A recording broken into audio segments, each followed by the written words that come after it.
jọ má bá mi gbé kúrò. Ẹ káàárọ̀, ẹ káàsán, ẹ káalẹ́, ẹ kú ìyálẹ̀ta níbi gbogbo tẹ́ bá ti ń wò mí.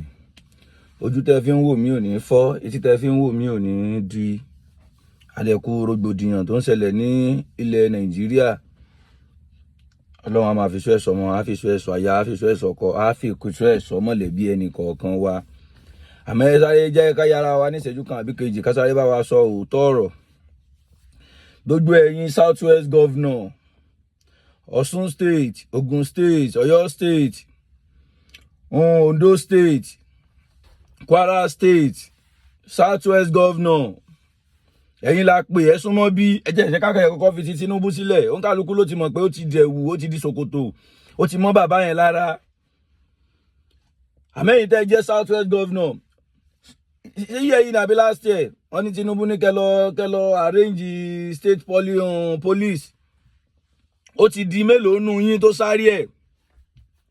Ṣé torí pé ọmọ tí yóò wá bá wa gbé Nàìjíríà pẹ́ ti kó àwọn ọmọ ní lọ lókè ètò tí ẹ̀ wá Nàìjíríà nu wọn gan sẹ̀ ibi tọ́wọ́ ò lè ti kàn wọ́n, ibi tẹ́ mọ̀ pé èrà ò lè ti kàn yìnrìn wọn, ìbẹ̀lẹ̀ kó wọn sí. Ẹni tó ń ṣe ìjọba lórí ìlú kan ṣebí torí àwọn èèyàn tó wà ń lu yẹn ni èèyàn ló wà lẹ́yìn àlébà tó fi ń pè lálébà.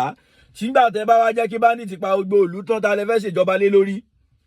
Ta lẹ fẹ́ ṣèjọba lé lórí? Àbí tẹ́ bá yẹ lajú yín tó kà lè ràn lélẹ̀ tí tàlùbọ̀ wọlé ṣe kó wọnú ẹ̀, tàlùbọ̀ tí kó wọnú ẹ̀ already. Ẹni tí ẹ̀jì ò sí lára ẹ̀gan tó jẹ́ pé omi ló rìn lára ẹ̀gan gbọ́dọ̀ rí nǹkan tó ṣẹlẹ̀ ní Ìrè lọ́yọ̀ọ́ kẹ́rù abiyamọ má bà á. Níbi few months ago ẹ padà sórí X ẹ lọ wo slip yẹn. Èmi ni coordinator tó lead àwọn OPC méjì ajẹ́ mẹ́ta ta wọ́n pè wá ní Àtàn níjẹ̀bú ń bí báyìí after Àtàn ipa àwọn Fúlàní ti dé ṣe bóńkálukú yín rí slip yẹn. Àwọn tá tún gbé kí lórúkọ ẹ̀ takuntakun torí OPC oníbọ̀tẹ́ lè bá lọ́wọ́ OPC ìbò OPC gan ṣẹ̀fẹ̀ tó bá sọ ọdẹ nínú ẹ̀ lè máa tún bá takuntakun lọ́wọ́ ẹ̀. Àwọn ará bídẹ̀ ní bàbá machinery lọ́wọ́ but despite the fact machinery ọwọ́ wọn a tún make sure pé a fún wọn ní close marking wọn lè dúró wọn ya. Àmọ́ ẹyọ kan àbí méjì nínú wọn a lot of phones ló wà lọ́wọ́ ẹ̀ náà. Ṣebí slip yẹn lọ online kò kí ń ṣe mi mo post ẹ̀ bẹ́ẹ̀ mo jíjọ́ kejì mo rí pé àwọn aráàlú gan ti post nǹkan wọn fúnra wọn ó dẹ̀ go viral. Bẹ̀ẹ̀ àwọn tó máa bú OPC lábẹ́ kọ́ máa ń ṣe ìṣàn yẹn wọ́n yìnbẹ̀ wọ́n tún continue láti máa bú OPC. Ṣé báwọn ọlọ́pàá wà ń bẹ̀, ṣé báwọn tẹ̀kọ́ wà ń bẹ̀, ṣé bí gbá wà ń bẹ̀ tán lè cross odò yẹn bẹ̀ẹ̀ àwa tún cross a tún lé wọn pa. Bẹ̀ẹ̀ ní àwọn kan kó AK machinery kan dání ipe local gun la fi ń lé wọn káàkiri. Iye bí nǹkan tí èèyàn bá nílé èèyàn máa lò. Ipa tiẹ̀ tó ń jàjàgbara láti protect àdúgbò wa láti protect ìlú wa. Ó wá máa ń ṣe mí láàánú pé ọ̀pọ̀lọpọ̀ àwọn èèyàn wa yìí èyí tó pọ̀ jù nínú wọn ó máa fi ọpọlọ sílẹ̀ a máa fi ìdí ronú. Tí bá wá lọ wo profile ẹni irú ẹni báyẹn tí máa rí pé young bí tọ̀dọ̀ mi ni youth bí tọ̀dọ̀ mi ni kò kí ń dùn mí bẹ́ẹ̀ tí máa rí pé àwọn tó ti tó jẹ́ bí bàbá bí ẹ̀gbọ́n sí wa ló ń sọ àwọn nǹkan tá àgbọ̀dọ̀ máa bá lẹ́nu àwọn ẹgbẹ́ kékeré ó máa ń ṣe mí bí kan ṣe fóònù kéèyàn ní access láti yọ screen fóònù yẹn kúrò moment yẹn kó fún ẹni tó comment nonsense yẹn kó fún máa bá àgbá tí kó wá fèsì screen yẹn padà. If not mo mọ reason dem máa fi any soldiers any navy any so many military officers ní Nàìjíríà yìí mo ti ń pariwo kíní kò kí ń ṣe ní kò kí ń sànà ẹ lọ wo fọ́nrán tí mo drop ní last year náà.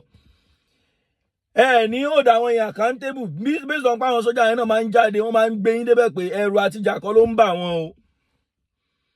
But kòkòrò tó ń jẹ̀fọ́ ìdí ẹ̀fọ́ ló wà.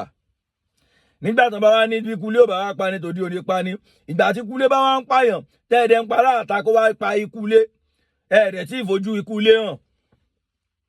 Ó tiẹ̀ yá yìí ẹ̀yin ọmọ àlè Yorùbá ẹ mọ̀ pé tí wọ́n bá mú ajá lókà tán mú ajá bulldog àbí rottweiler kan tán sáà fix àwọn méjèèjì tán fi wèrè pọ́ọ̀tì tán bára wọn pọ̀ ẹ mọ̀ pé mixture náà máa bí kò kí ń ṣe local nìkan náà máa bí mọ́.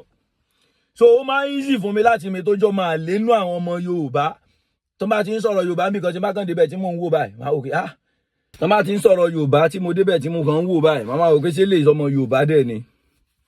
Ẹ sá láìkì ẹni tẹ́ máa ti pa ẹ máa ń láìkì ẹni tẹ́ máa ránṣẹ́ dé tòrútòrú ẹ jẹ́ ká ti mo ní ti lọ sí orígbà tí bàbá rẹ̀ Ìbà Gani Abíọ́dún Ige Adams the 15th Ààrẹ Ọ̀nà Kakanfò Yorùbá land lógun ọ̀fẹ́ mo ní ti lọ sórí ìgbà tí bàbá yẹn ṣẹ̀wọ̀n.